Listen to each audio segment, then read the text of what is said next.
Ladies and gentlemen, good day and welcome to the Allcargo Logistics Q4 and FY2024 earnings conference call hosted by Phillip Capital India Private Limited.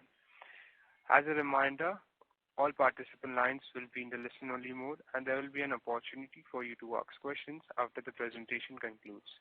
Should you need assistance during the conference call, please signal an operator by pressing the star, then 0 on your touchtone phone. Please note that this conference is being recorded. This conference call may contain forward-looking statements about the company, which are based on beliefs, opinions, and expectations of the company as on date of this call. These statements do not guarantee the future performance of the company, and it may involve risks and uncertainties that are difficult to predict. I now hand the conference over to Mr. Vikram Suryavanshi from Phillip Capital India Private Limited. Thank you, and over to you, sir. Thank you, Steve. Good afternoon and very warm welcome to everyone.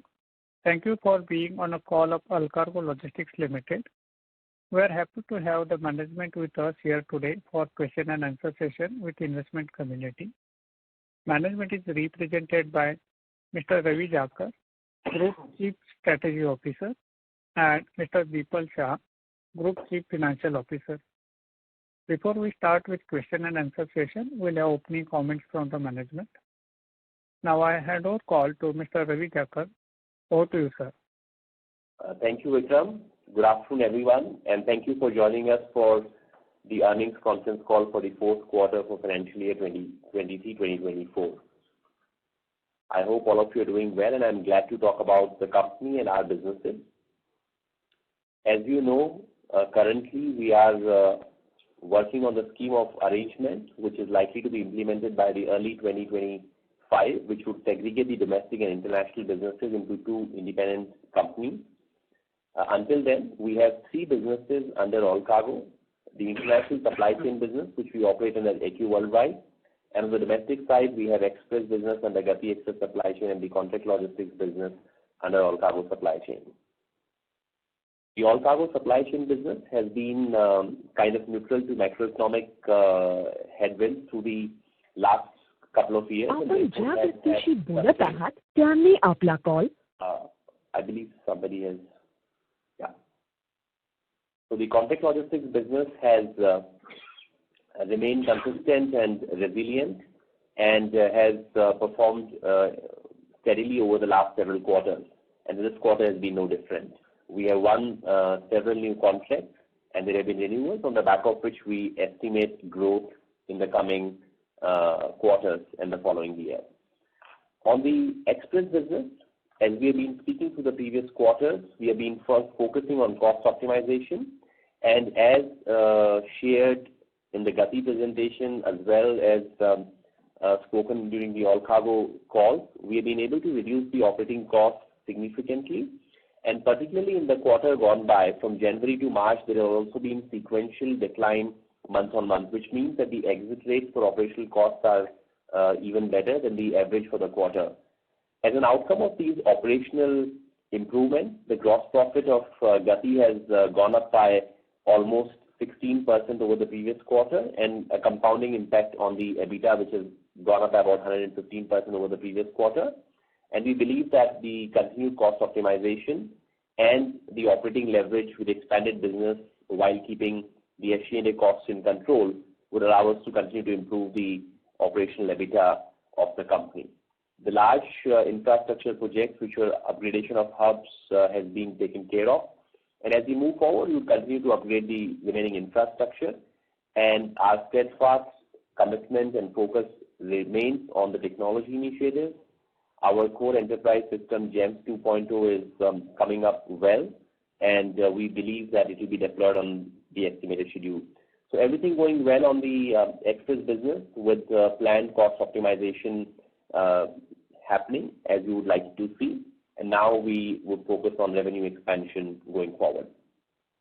Coming to the largest business of international supply chain operating under AQ Worldwide, the quarter for Jan to March has been more or less flat compared to the previous quarter.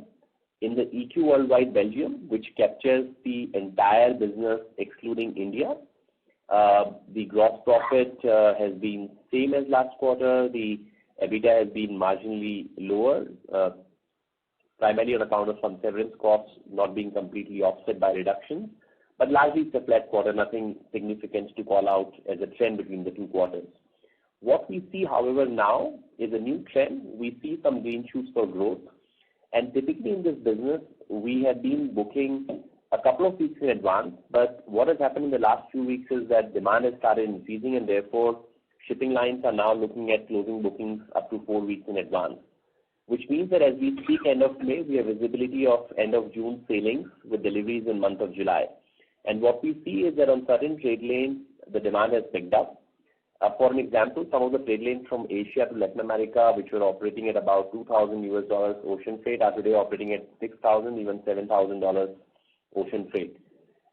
We also find that the warehousing capacity available across key countries has been also going down, which means that inventory restocking is happening. These are still early signs, but they reaffirm our belief, which we have been speaking over the last quarter and rather even the previous quarter before that the second half of 2024, which is July to December, should see increased sustained demand. And increased sustained demand would mean that the business volume should pick up. From a market share standpoint, we have continued to hold on to our market share globally, and in certain countries we have expanded the market share. And as the volumes rebound, we expect the business volumes for the company should also grow at a rate faster than the market growth rate. Apart from that, on the other initiatives, on the EQ Worldwide international supply chain business, the technology play remains in place. Our competitive advantage on account of our digital infrastructure, which is industry-unique digital ecosystem that we have created, and unmatched physical infrastructure that we have with fully controlled network on both ends across all the key geographies, has been the key contributor to our resilience and growth. So overall, I would say across the three businesses, we feel more optimistic heading into the coming quarters. And it remains to be seen how the macroeconomic environment plays out.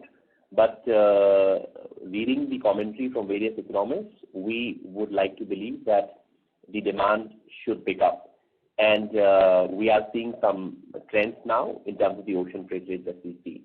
On that note, I would request my colleague Deepal to talk about the financial performance and share some of the key headline numbers before we open the floor for questions. Thank you, and over to you, Deepal. Thank you, Ravi. Good afternoon, everyone. Now I will discuss the performance for the quarter ended March 2024. On the consolidated basis, for Q4 FY24, our revenues stood at 3,398 crores as compared to 3,212 crores for Q3 FY24, representing a marginal increase of 6% on the revenue from the previous quarter. EBITDA for the same period stood at 99 crores as compared to 111 crores for the previous quarter. Profit after tax for the quarter stood at negative 12 crores as compared to positive 17 crores for the quarter ended Q3 FY24. On 31st March 2024, the net debt at the consolidated level stood at 407 crores, an increase of 193 crores as compared to the last quarter. Now moving on to the segment-wise performance. I'll start by discussing the performance of the international supply chain business. Demand was impacted by the rising inflation on account of the Russia-Ukraine war and crisis in the Middle East. LCL volumes for the Q4 FY24 stood at 2.1 million cubic meters, which is flat compared to the last quarter. The segment is now witnessing green shoots, and freight rates have also started increasing. On the FTL front, the volume for Q4 FY24 increased marginally from 2.5% Q-on-Q and stood at 156.3 thousand TEUs. Revenue of EQ Worldwide entity, which housed the EQ business, reported the revenue of 2,570 crores and is up 6% Q-on-Q, while EBITDA for the same period stood at 57 crores, down 12% as compared to Q3 FY24. Now coming to the express business operating under the Allcargo Gati name. The volumes for Q4 FY24 stood at 306 KT as compared to 318 KT for Q3 FY24. Revenue stood at 406 crores as compared to 424 crores for the previous quarter. EBITDA stood at 14 crores as compared to 7 crores in the previous quarter. This is backed by improved operational performance and improvement in the yield. Coming to the last segment, which is the contract logistics business, which sits under the Allcargo Supply Chain Private Limited. Contract logistics revenue for Q4 FY24 is near flat at 80 crores as compared to 78 crores for the previous quarter. EBITDA for the quarter ended December 23 stood at 32 crores as compared to 35 crores in the previous quarter. Quarter ended March stood at 32 crores as compared to 35 crores for the previous quarter. We have shared additional details on the performance of contract logistics in the presentation for your better understanding. With this, we would like to open the floor for question and answers. Thank you. Thank you very much. We will now begin the question and answer session. Anyone who wishes to ask a question may press star and 1 on their touchtone telephone. If you wish to remove yourself from the question queue, you may press star and 2. Participants are requested to use handset while asking a question. Ladies and gentlemen, we will wait for a moment while the question queue assembles.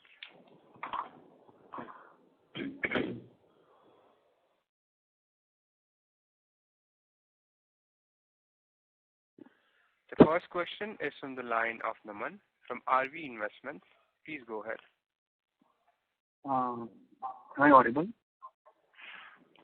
Yeah, we can hear you. Yeah. So I have two sets of questions. First is, can you let me know the per TEU EBITDA? Go ahead and ask all the questions and we'll share the response. Okay. And the hello? Yeah, please go ahead. Yeah. The second question is, I saw a decrease in the assets of the IFC business. So have you divested any major assets due to distress in volumes, or what exactly, why the assets are less compared to the FY23 in IFC segment? Okay. Compared to which period? FY23. Yeah, so these are the assets have reduced because the freight rates have gone down and the working capital has shrunk. So that is patents and working capital. Okay. Yeah, so that's the reason. With respect to FY23, there's a change in the working capital basically. Okay, and per TEU EBITDA? Yeah, so EBITDA per TEU would not be applicable because the EBITDA comprises two businesses, LCL and FCL. FCL is the business which operates in TEU, which is the number of containers, 24 equivalent units handled, but the LCL business operates on CVN. And therefore, EBITDA per TEU, because LCL business does not operate on TEU, and therefore the EBITDA per TEU is not a metric that we capture or can be, stated because the entire business is not in TEU. Okay. Thank you. That's a plan. Thank you. Thank you. Before we take the next question, we would like to remind participants that you may press star and 1 to ask a question. The next question is from the line of Amit Kumar from Retirement Investments. Please go ahead. Yeah, thank you so much for the opportunity. Just one question at my end, sir. I'm just trying to understand the, trends in global sort of freight rates, the container, rates specifically. So obviously after the red crisis in December, we saw a spike, in terms of freight rates as we had to sort of go, around Africa and, more delays, 5-10 day delays, 5-10 day extra time, taken. But again, then sort of things have started to settle down. But again, in, May, we have seen a very sharp spike in, container freight rates. Could you just help us understand, what is going on here? Yeah. So basically, there are short-term reasons driving the freight rate and there are mid-term reasons which are driving the freight rate. What happened in the month of December when the Red Sea crisis broke out, there was a sudden redeployment of fleet and the ships had to go around the Cape of Good Hope, and that led to a sharp increase in ocean freight rates, which were affected by that, which were the ones traveling through the Suez Canal, and the rates shot up significantly already by the end of January.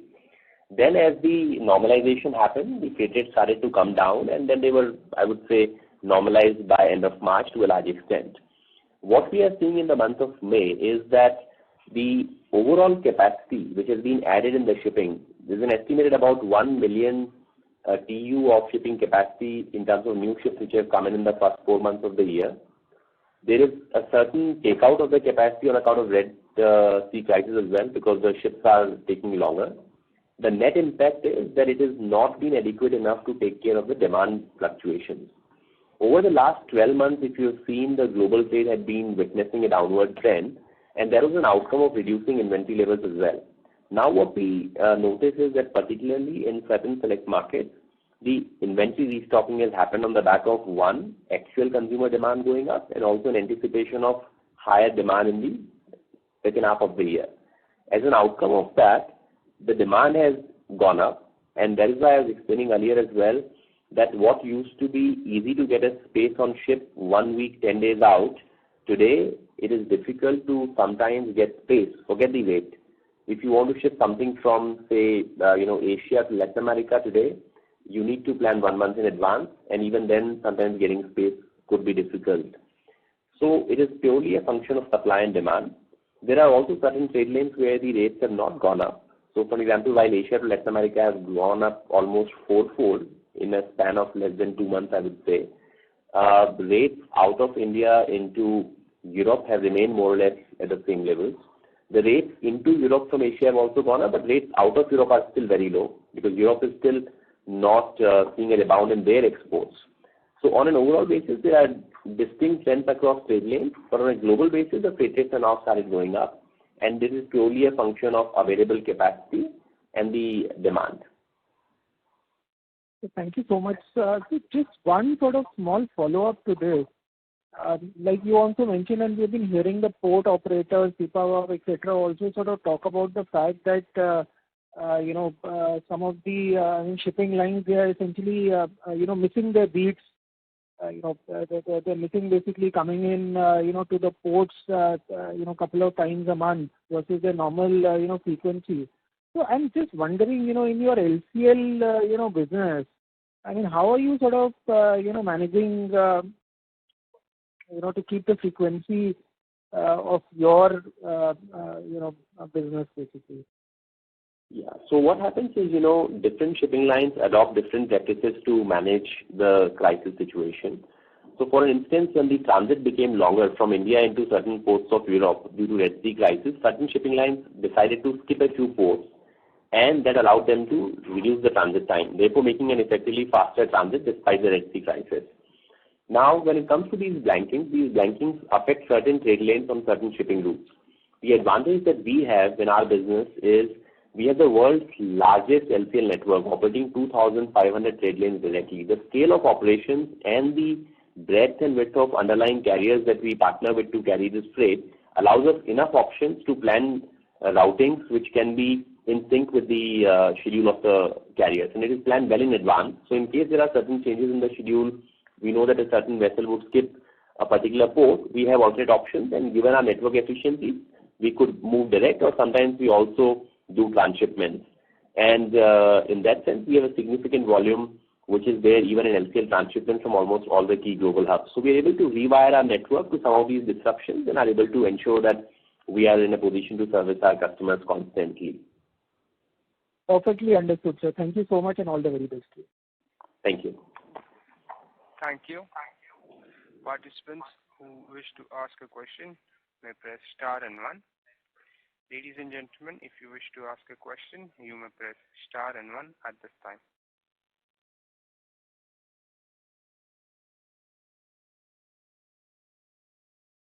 The next question is from the line of Ravi Mehta from Deep Financial. Please go ahead. Yeah, hi. Thanks for the opportunity.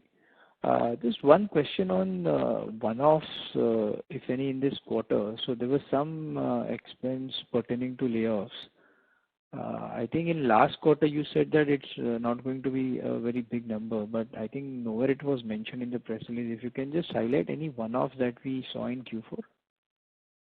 So I would say, the severance costs have been there in the quarter ending March. There will be some of the severance costs will continue in the subsequent quarter as well.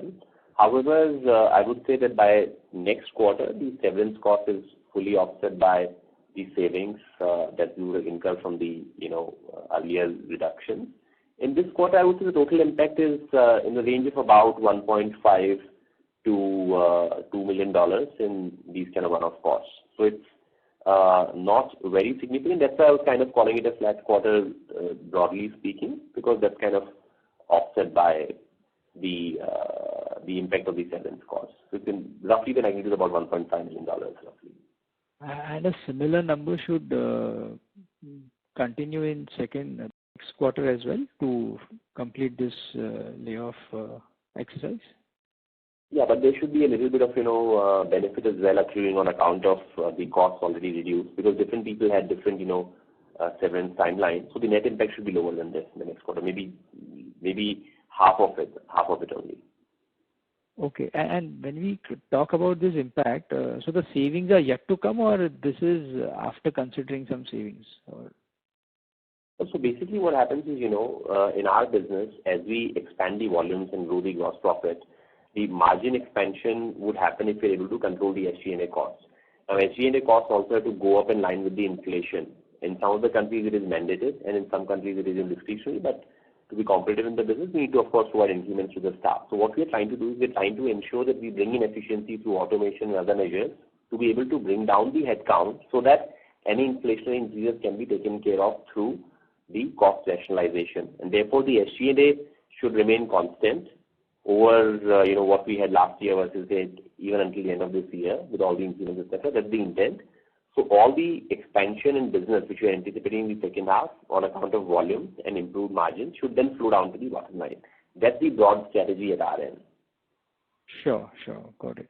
And any color on, the gross profit mix between LCL, FCL, like just a ballpark? That typically has been for us in the range of about, LCL contributes anywhere between 65 to 70% of the gross profit, and that has largely remained in that range.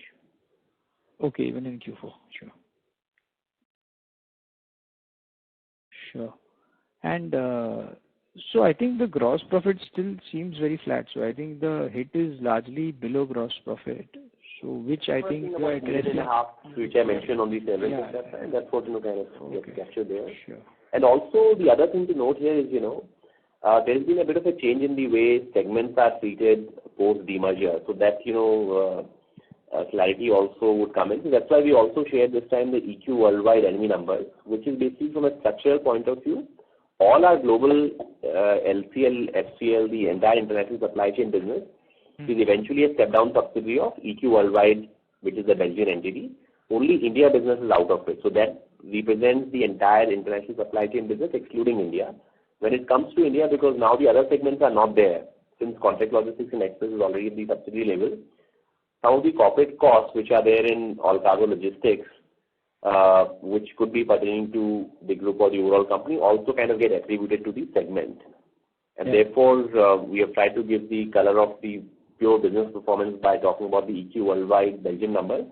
And we are considering how we can provide perhaps further breakdown to all the shareholders and investors through more public disclosures to give a better perspective on how the business, costs and profits are. So maybe in the next quarter we'll try to come with further explanation and split in terms of, explaining certain cost items. Sure. That's helpful. Thank you. Thank you. The next question is from the line of Vikram Suryavanshi from Phillip Capital. Please go ahead.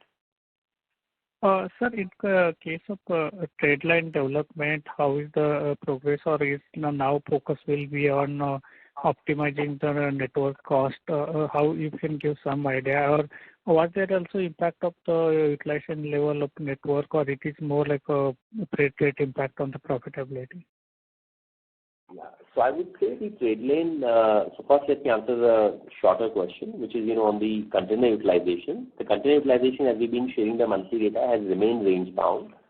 However, as the demand picks up and the volume starts to grow, container utilization is bound to improve. So our estimation is that as by end of June, July, the volumes start to increase, our container utilization should also improve from July onwards. That's the estimate. On the trade lane side, it's a constant process. We keep looking at opportunities. It's never in a state of, steady state. So there are certain markets on which we are focusing at any given point in time. For an example, while the overall global volumes might appear flat on the backdrop of macroeconomic environment, there are pockets of growth. In Brazil, our export volumes have grown manyfold in the last 6 odd months, which means that we have launched new trade lanes from Brazil into different parts of the world. So there are always, at any given point in time, there are about 5 to 10 new trade lanes that are under development. At the same time, we also reconfigure some of the trade lanes depending on how the cargo demand is. So that's more of a dynamic process, but I would say at this point in time, we are looking at new opportunities between Latin America and other parts of the world, and we're also looking at some more incremental opportunities in growing trade lanes out of Germany. The environment perhaps would strengthen a little bit more and allow us greater opportunity as the volumes come in, but that's another key market where we believe we have an opportunity to add some new trade lanes since the acquisition of Freight Trade. And there are 2 other, such examples as well. All right. And how big would be China volume for us in overall international supply chain, and how is the outlook there? So China volumes naturally are a big contributor, to our business. Almost, I would give a broad ballpark range of 15 to 18% kind of volume would be linked to China. The outlook there is slightly positive as we are seeing the rebound in demand. That's what I was referring to earlier, that Asia outbound trade is seeing more demand, which includes China, Vietnam, and a few other countries as well. And even in case of some of the, production getting rebased, say Mexico, there is still raw material moving from China or, components moving from China into Mexico, or some of such examples are there. So overall, I would say Chinese trade is seeing a rebound, and so is the larger Asian trade. On the Indian trade, what's been happening is because of the strategic priority, everybody knows that India is going to do well on the manufacturing. So shipping lines have also dedicated more services, more capacity to India, which is taking good care of the demand out of India. So possibly there the supply is not lagging, and therefore you're not seeing a significant expansion or increase in freight rates out of India. But in Asia, since no new additional capacities have been deployed while the trade has seen a rebound, we have seen the freight rates going up out of Asia, which is largely Far East and China. Understood. And if you can give some, I think, revised or if any change in the timeline, how we can see a deal or restructuring process to happen, by when we can see the basically a listing of this restructured company? Yeah, so we had shared an indicated timeline of early next year, anywhere between Jan to March as the timeline. At this point in time, we anticipate that the NCLT process should be over by the end of the year, and therefore we should take typically a month to 2 in the post NCLT process, and therefore we largely maintain the same timeline, anywhere between Jan to end Feb, early March. We should be able to conclude the restructuring transaction. Got it. And just last question about what was the gross debt and cash level on international supply chain business, or if you can give EQ line businesses. Yeah, I'll hand the what are the questions? Gross debt and the net debt or cash levels and the EQ worldwide. Yeah. So total overall gross across the group is 960 crores with around 407 crores. At the EQ level, we have a very marginal debt. We have close to 300 crores of cash sitting there, and around similar amount of debt sitting there. So largely negligible at the net debt level. In the recent times, with some increase in freight rates, the working capital has increased. We've also made some additional incremental investment while the business has also generated cash. So on an overall basis, EQ Worldwide will be sitting at a net zero position more or less. Got it. Thank you. Yeah, very good. Thank you. A reminder to all participants that you may press star and 1 to ask a question. Participants who wish to ask a question may press star and 1 at this time. Thank you.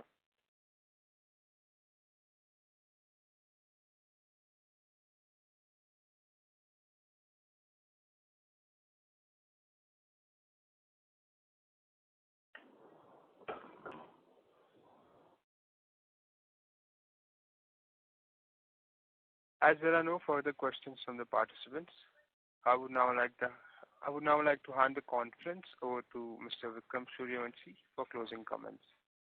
Yeah, we thank the management of Allcargo Logistics for giving us an opportunity to host the call and taking time out for interaction with the stakeholders. Any closing comments from Ravi sir? Yeah, thanks Vikram for hosting us, and we see interesting developments happening over the course of next few months. So I think a quarter later we should have a good insight into how the second half of the year is shaping up and how the global economic environment is also looking like. So I think we would continue to look at how we can disclose more information, share more insights with our shareholders and investors. That's the constant endeavor. And we once again thank everyone for joining us on this call. Thank you so much. Thank you. Thank you. On behalf of Phillip Capital India Private Limited, that concludes the conference call. Thank you for joining us, and you may now disconnect your lines. Thank you.